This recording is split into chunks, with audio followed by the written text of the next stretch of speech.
Hi, Jules. We're going to walk through your paper here. You're going to be able to follow along with me when you see the curse. It should have a yellow circle around it, give you an idea of where I'm at and what I'm trying to discuss with you. First thing, all this up here at the beginning of the paper, you can go ahead and get rid of because tomorrow we're going to talk about formatting, how to create a title page. The title page will take care of this extra information. Second, as we come down here, I want to read through your introductory paragraph with you and then talk about some of the questions that I have moving forward. Cigarette smoking has been popular since the late 19th century. Actually, we can go back before then. Even there's lots to be said about this. Um, and we can, I've got a whole piece I can actually send you about the artist Edward Munch, who famously did his Scream paintings. There's a series of paintings known as the Scream. But he also did several self-portraits of himself with cigarettes. And we can go back here to the time period that you're discussing and really start to talk about a heightened popularity, perhaps, of cigarette smoking. Anyway, I bring this up because the YouTube uh, essayist, I guess that's the best way to describe him, that I had given you guys earlier in the year, the Nerd Writer. If you actually go into the Nerd Writer stuff and look up Edward Munch, M-U-N-C-H, or if you look up Nerd Writer and painting cigarettes, you should be able to come across it. And he's going to talk about some of that and people's attitudes towards cigarettes at this time period, which you want to discuss. Um, anyway, just something maybe that you could look at.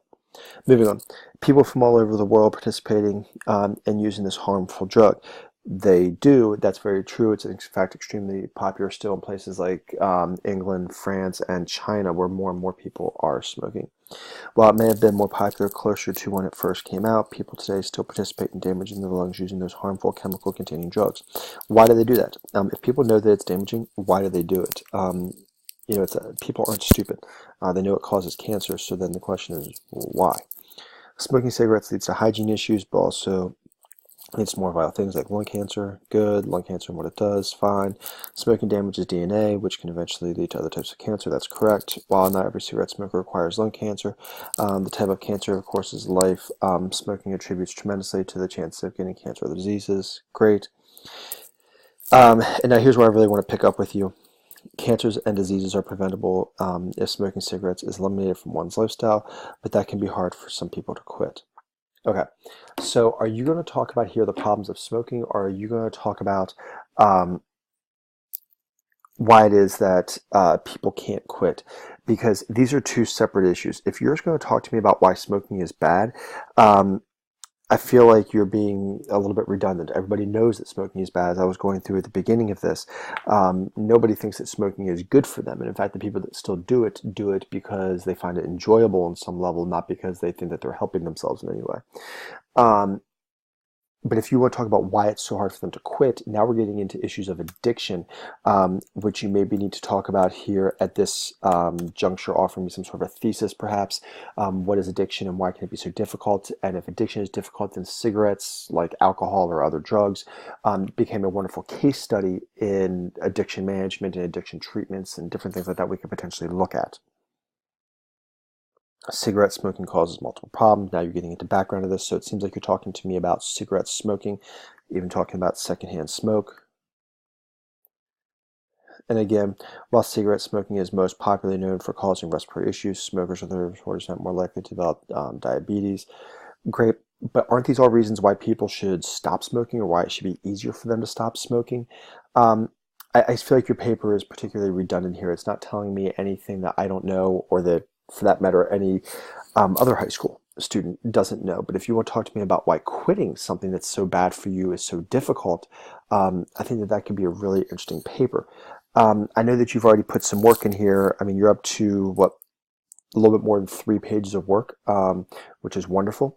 Uh, but I think that we maybe need to try and redirect your paper. Telling me that cigarette smoking is bad for you is one thing. I'd really like you to talk to me about why it's so hard for people to quit smoking, because that's a paper that has a little bit more meat on its bones, so to speak.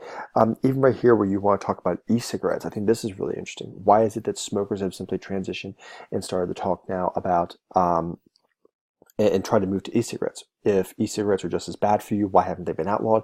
If e-cigarettes are not as bad for you, then why is it a problem if people transition to those instead of just smoking regular cigarettes?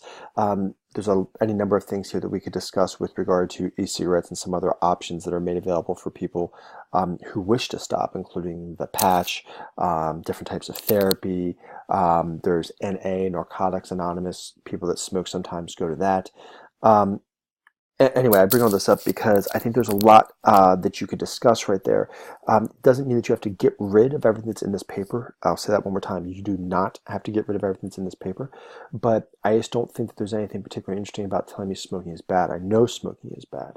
Um, why is it so difficult for people to stop? Another thing that you could possibly discuss as a way of contextualizing this is going back to the very beginning of your paper now.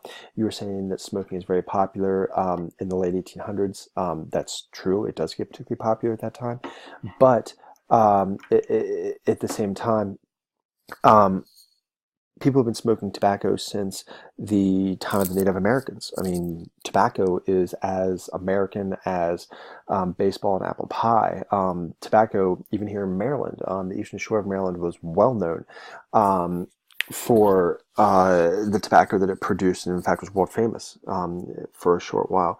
Uh, that's not to say that people should be smoking, but to provide some historical context for what's going on, and then to maybe make the argument that because tobacco is not just addictive, but that it is culturally part of who we are, um, then maybe we should consider some of this when issues of addiction come up. I don't know. I'm rambling at this point. Anyway, Jules, take some time thinking about what I've had to say here, and I'll see you tomorrow.